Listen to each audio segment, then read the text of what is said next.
When Clint Eastwood made his directorial Western debut in 1973, he created something far stranger than anyone expected. From a mysterious ghost town, literally painted red to honor the dead, to casting his own stunt double as a murder victim to fuel decades of supernatural speculation, High Plains Drifter is packed with bizarre production secrets, eerie coincidences, and behind-the-scenes drama that rival the film's own dark mystery. Here are the 15 weird facts you didn't know about High Plains Drifter. Fact 1. Inspired by a real murder. High Plains Drifter draws its dark foundation from one of the most notorious crimes in American history, but you might be surprised to learn that the inspiration came from 1964 New York City rather than the Old West. The film's screenplay was directly inspired by the murder of Kitty Genovese, a 28-year-old woman who was stabbed to death in Queens while neighbors allegedly watched from their windows without calling for help. Ernest Tidyman, who had already won an Academy Award for writing The French Connection, read about the Genovese case and was deeply disturbed by reports that 38 witnesses had observed the attack but failed to intervene or contact police.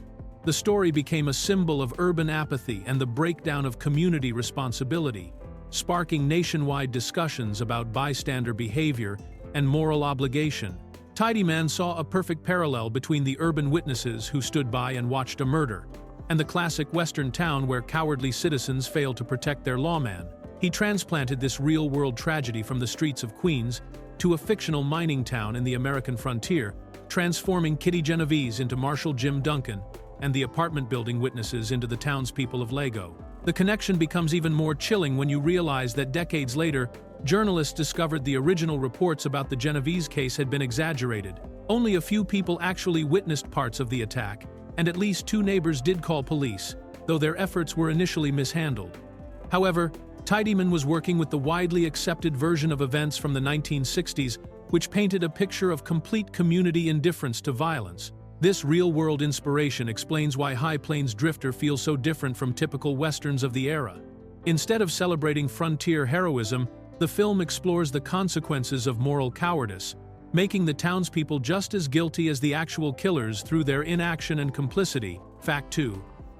Eastwood cast his stunt double as the ghost. One of the most deliberate and eerie casting decisions in High Plains Drifter involves a man most audiences never even noticed during their first viewing. Clint Eastwood made the unusual choice to cast Buddy Van Horn, his longtime stunt double and coordinator, as the murdered Marshal Jim Duncan, creating a visual connection that has fueled decades of supernatural speculation about the film's true meaning.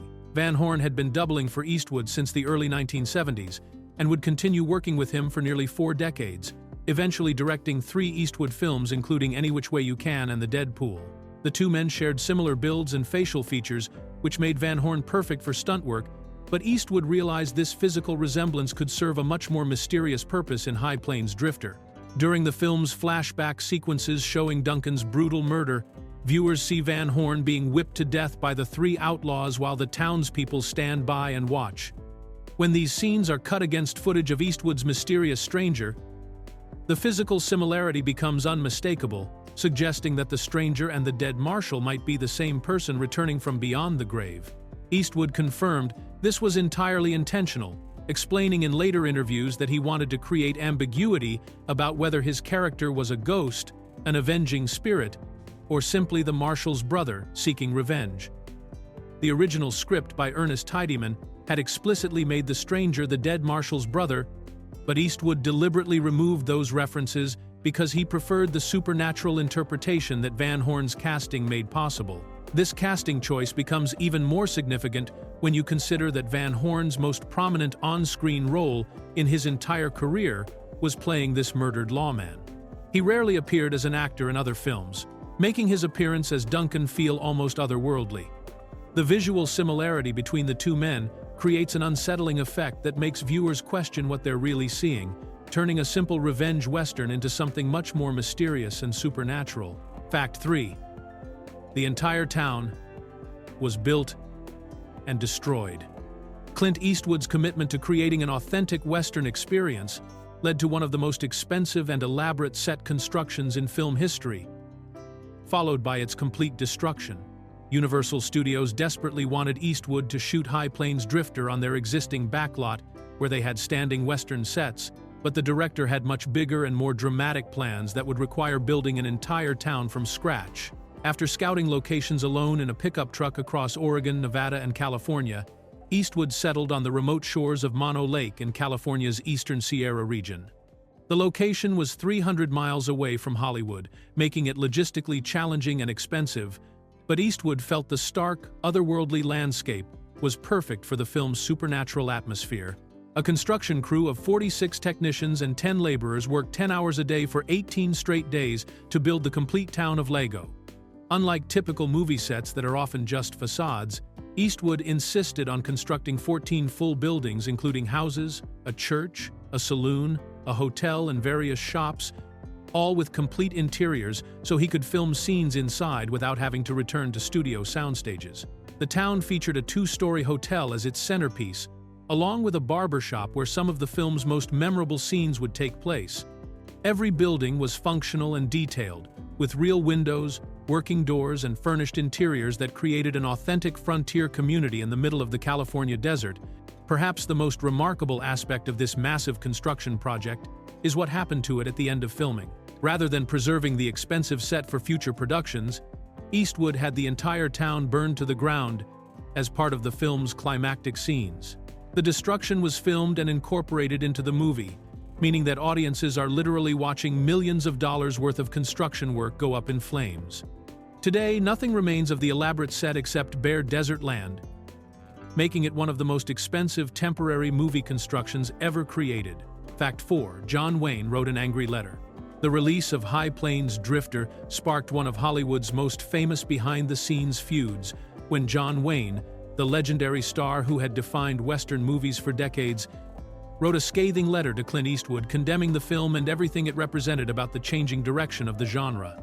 The conflict began when Eastwood, riding high on the success of his new Western, sent Wayne a letter suggesting they collaborate on a future project together. This was one generation's Western star reaching out to the previous generation's icon, but Wayne's response was far from welcoming.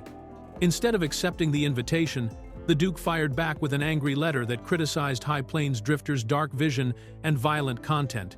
Wayne's exact words in the letter were particularly harsh, stating, "That isn't what the West was all about.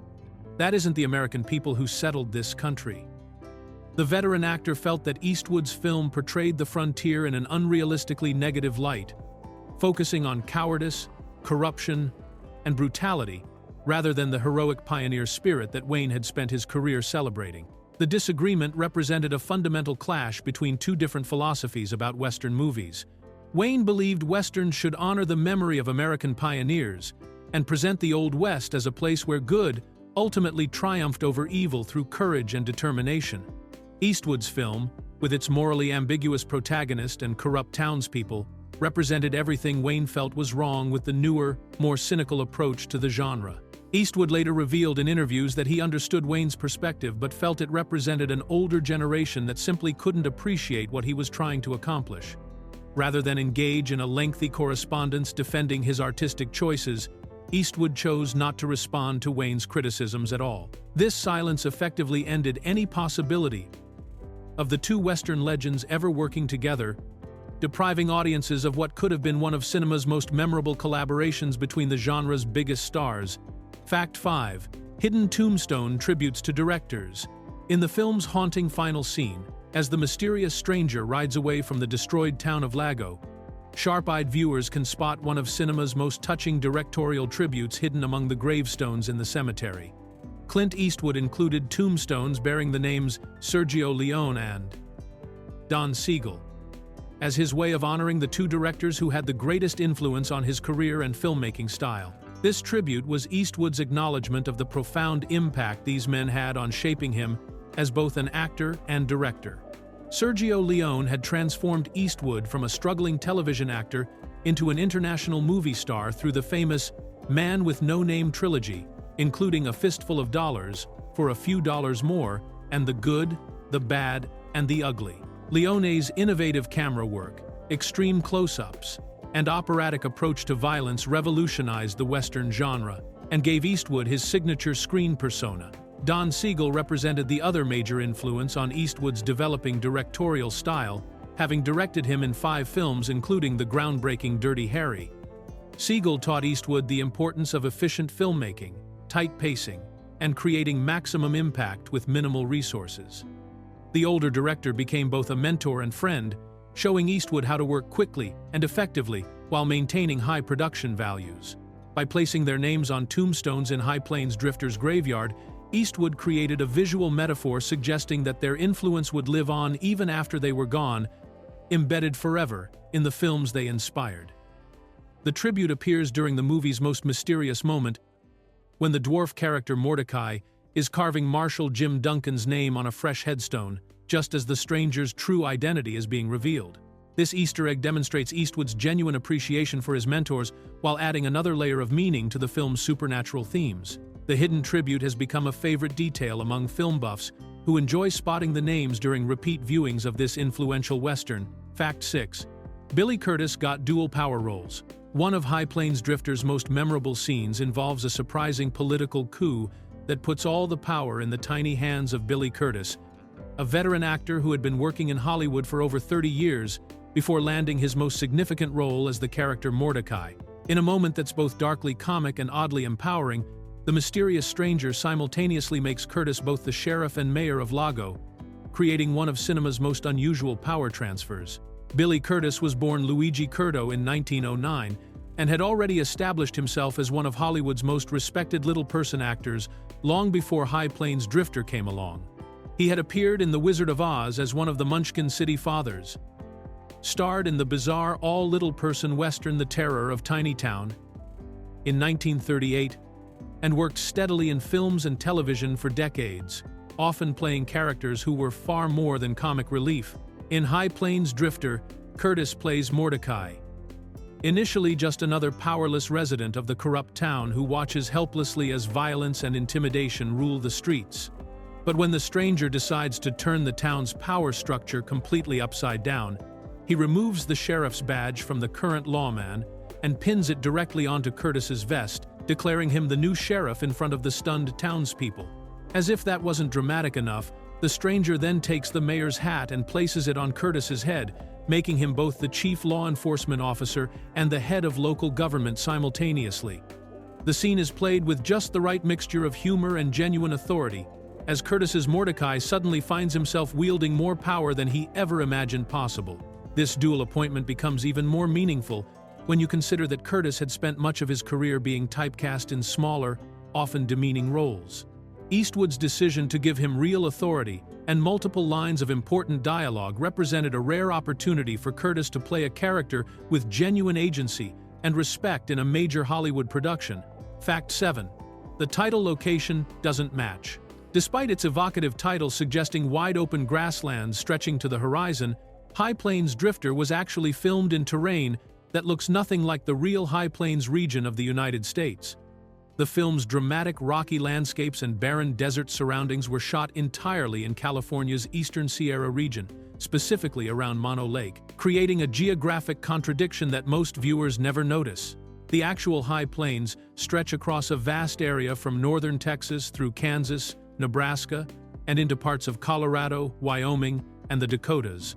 This region is characterized by relatively flat grasslands with gentle rolling hills, fertile soil that supported massive buffalo herds, and the kind of wide-open spaces that early settlers described as an ocean of grass extending endlessly in every direction.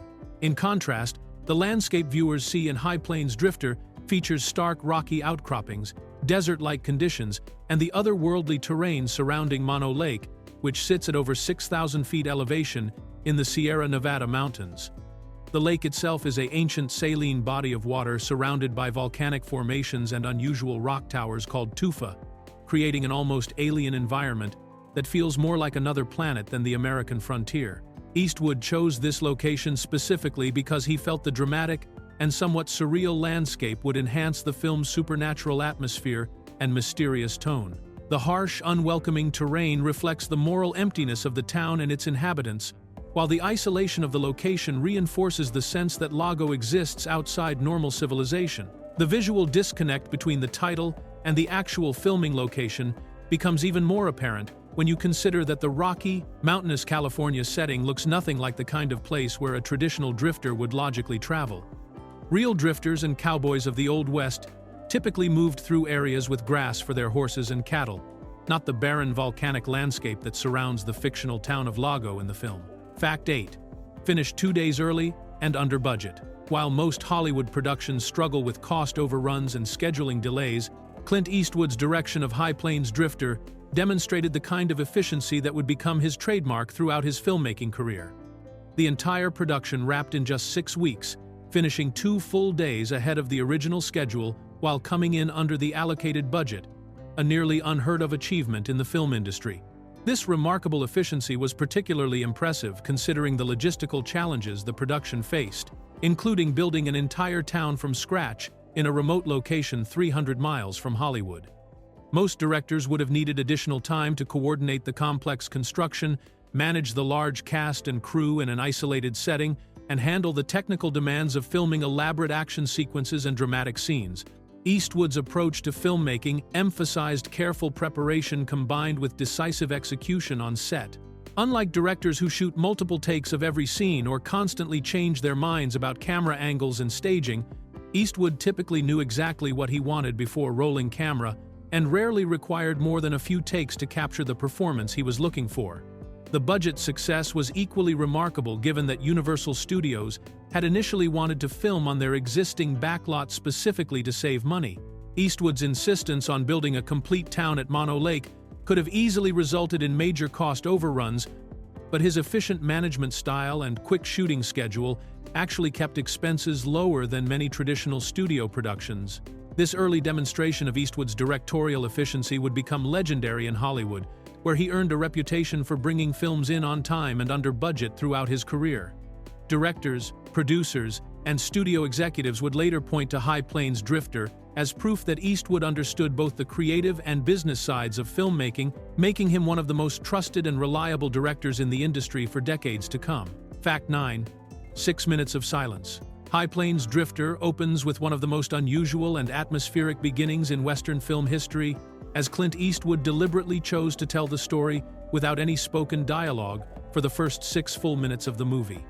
This extended period of silence creates an eerie, almost dreamlike quality that immediately sets the film apart from typical action-packed Western openings, filled with exposition and character introductions. During these opening minutes, viewers watch the mysterious stranger emerge from a shimmering heat haze and ride slowly into the town of Lago, while townspeople peer at him suspiciously from behind windows and doorways. The only sounds audiences hear are natural environmental noises like wind, footsteps, creaking leather, and the clip-clop of horse hooves on dusty ground, along with D. Barton's haunting musical score that builds tension throughout the wordless sequence. This technique was heavily influenced by Sergio Leone's approach to filmmaking, particularly his use of extended silent sequences to build suspense and establish mood. Eastwood had learned from Leone during their collaborations on the Man with No Name trilogy that sometimes what characters don't say can be more powerful than dialogue, especially when the camera work and music create the right atmosphere. The silence also serves to emphasize the supernatural elements that run throughout the film, making the stranger's arrival feel more like an otherworldly visitation than a simple case of a new person riding into town. Without dialogue to ground the scene in normal human interaction, the opening feels mysterious and unsettling, preparing audiences for the strange events that will follow. The first words spoken in the film finally come when 3 gunmen confront the stranger in the saloon, breaking the spell of silence with threats and taunts that quickly escalate into violence. This dramatic shift from complete quiet to sudden dialogue and action creates a jarring effect that reinforces the film's themes about the thin line between civilization and chaos in frontier communities. Fact 10. Plastic jars in the 1870s. Despite Clint Eastwood's attention to creating an authentic Old West atmosphere, High Plains Drifter contains numerous anachronisms that sharp-eyed viewers have spotted over the decades, with the most glaring example occurring during a scene where the stranger gives candy to Indian children from jars that clearly feature white plastic seals around their lids. This particular mistake is especially noticeable because plastic wasn't invented until the early 20th century, making these modern jar seals completely impossible in the 1870s setting of the film. The scene takes place in the general store when the mysterious stranger shows a rare moment of kindness by offering sweets to Native American children, but the props department apparently used contemporary candy jars without considering how obviously modern they would appear on camera. The plastic seal anachronism is just one of many period errors that eagle-eyed fans have cataloged over the years. Another major inconsistency involves the window glass used throughout the town of Lago, which features modern float glass rather than the handmade glass that would have been available in frontier communities during the 19th century. Float glass has a perfectly smooth, uniform appearance that wasn't developed until the 1950s, making all the windows in town technically impossible for the time period. Additional anachronisms include wide tire tracks visible in the dirt roads as the stranger first rides into town, clearly made by 20th century trucks rather than horse-drawn wagons or carriages. The production also used hay bales that were mechanically compressed and bound with modern materials, which can be spotted in several shots around the town's livery stable and other locations. These mistakes highlight the challenges of creating period-accurate films, especially when shooting on location with limited time and budget constraints. While most viewers never notice these details during normal viewing, they've become a source of entertainment for movie buffs who enjoy spotting historical errors in their favorite films, turning the anachronisms into an unintentional game of finding modern items hidden in the Old West setting. Fact 11.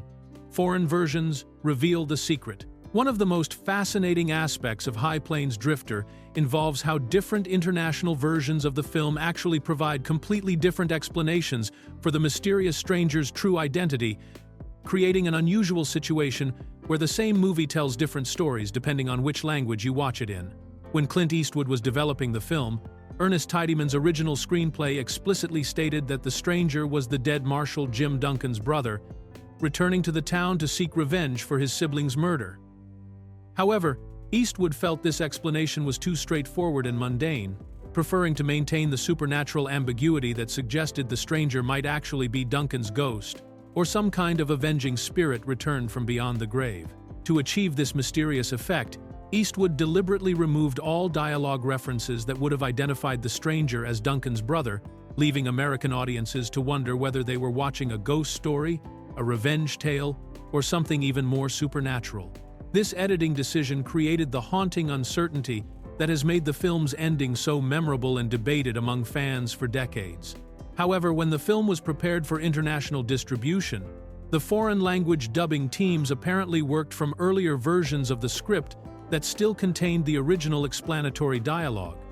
As a result, audiences watching the Italian, Spanish, French, and German versions of High Plains Drifter hear characters explicitly discuss the family relationship between the stranger and the murdered marshal, completely removing the supernatural mystery that Eastwood worked so hard to create. This means that viewers in different countries have fundamentally different experiences watching the same film, with American audiences left to puzzle over the stranger's supernatural nature, while European audiences get a straightforward revenge story about a man avenging his brother's death.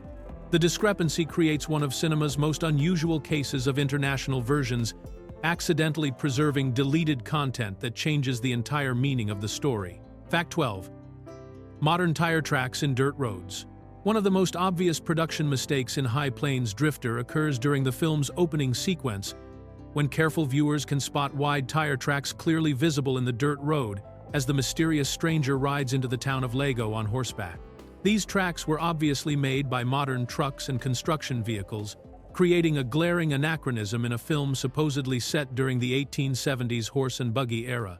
The tire tracks are particularly noticeable because they appear during the movie's most atmospheric and carefully composed shots, as Eastwood's character emerges from the desert heat haze and approaches the town for the first time. The wide, parallel grooves in the dirt road are completely inconsistent with the narrow wheel tracks that would have been left by 19th century wagons, stagecoaches, or other period-appropriate vehicles.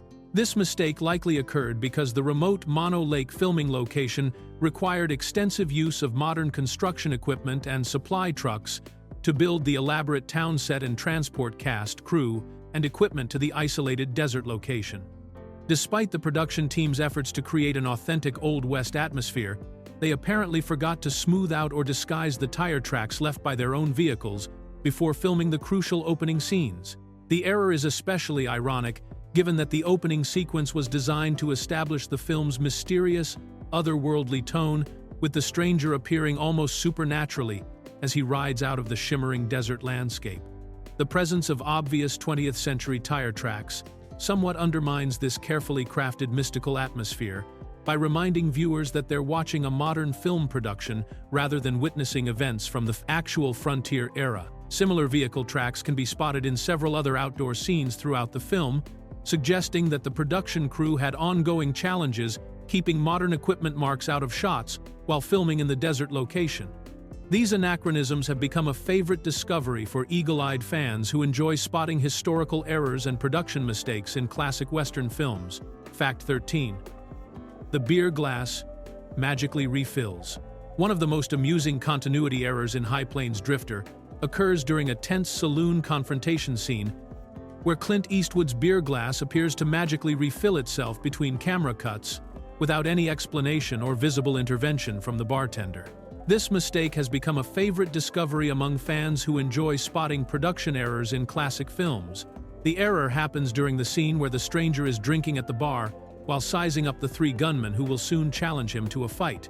When the camera first shows Eastwood lifting his glass, the beer is clearly about half empty, suggesting he's been sipping it for a while as he observes the tension building in the saloon around him. However, when the camera cuts to a different angle just moments later, the same glass is suddenly nearly full again, as if someone had topped it off during the brief moment when it wasn't visible on screen. The problem is that no bartender approaches Eastwood's character during this sequence, and there's no logical explanation for how the beer level could have increased so dramatically in such a short time. This type of continuity error typically occurs when scenes are filmed out of sequence or when multiple takes are shot with different prop setups. The film editor then has to piece together the best performances from various takes, sometimes creating inconsistencies in details like drink levels, cigarette lengths, or the position of objects on tables. The mistake becomes even more noticeable because it happens during one of the film's most carefully staged and important scenes, where every detail should theoretically be precisely controlled to maintain the dramatic tension. The beer glass error adds an unintentional touch of humor to what's otherwise a very serious and threatening confrontation that sets up the stranger's reputation as a deadly gunfighter who's not to be underestimated by local troublemakers. Fact 14. 300 miles from Hollywood construction. The construction of the town of Lago represents one of the most ambitious and logistically challenging set builds in Western film history, requiring a massive crew to work in isolation far from the conveniences and resources of Hollywood's established film infrastructure. Clint Eastwood's decision to build the complete town 300 miles away from the movie capital meant that a crew of 46 skilled technicians and 10 additional laborers had to live and work in the remote California desert for nearly 3 weeks. These workers faced the daunting task of constructing 14 complete buildings plus a 2-story hotel in the middle of nowhere, with limited access to supplies, equipment, and backup resources that would normally be readily available on studio lots or urban filming locations. Every piece of lumber, every nail, and every construction tool had to be transported across hundreds of miles of desert roads to reach the isolated shores of Mono Lake. The construction schedule was grueling, with the entire crew working 10-hour days for 18 consecutive days to complete the elaborate set before filming could begin. This intensive timeline left no room for delays or mistakes, as any construction problems would have pushed back the entire production schedule and potentially caused budget overruns that could have threatened the project. The remote location also meant that workers couldn't simply return home each evening like they would on a typical Hollywood production. Instead, the cast and crew had to establish a temporary community in the desert, arranging for food, lodging, and basic necessities while living far from civilization during the construction and filming periods. The scale of this undertaking becomes even more impressive when you consider that this was 1973, long before modern communication technology and logistics systems that might have made such a remote operation more manageable.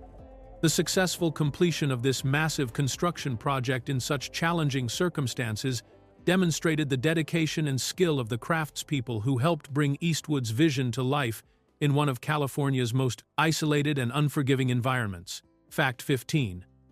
The Marshal's name revelation. The most powerful and mysterious moment in High Plains Drifter comes at the very end of the film, when the stranger's true identity is finally revealed through a carefully orchestrated visual reveal that has left audiences debating the film's supernatural meaning for over 50 years. As the mysterious gunfighter rides away from the destroyed town of Lego, the camera focuses on Billy Curtis's character Mordecai, who is putting the finishing touches on a freshly carved tombstone in the cemetery. Throughout the entire film, the stranger has been referred to only by that title, with no character ever speaking his real name or explaining who he really is or where he came from.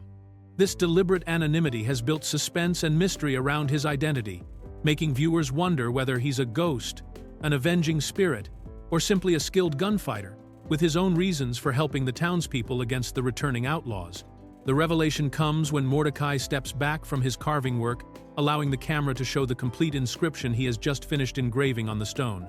The tombstone clearly reads, "Marshal Jim Duncan, rest in peace," identifying the murdered lawman whose death has haunted the town and driven the entire plot of the film. This moment gains even more significance when combined with the film's final exchange of dialogue, where Mordecai tells the departing stranger that he never knew his name, and the stranger cryptically replies, "Yes, you do."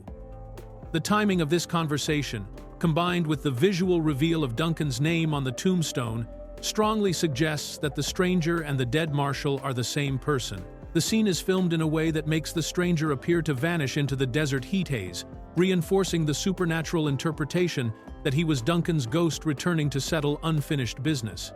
This ending has made High Plains Drifter one of the few Western films that can legitimately be interpreted as a ghost story, depending on how viewers choose to understand the connection between the living stranger and the dead marshal whose name appears on the stone.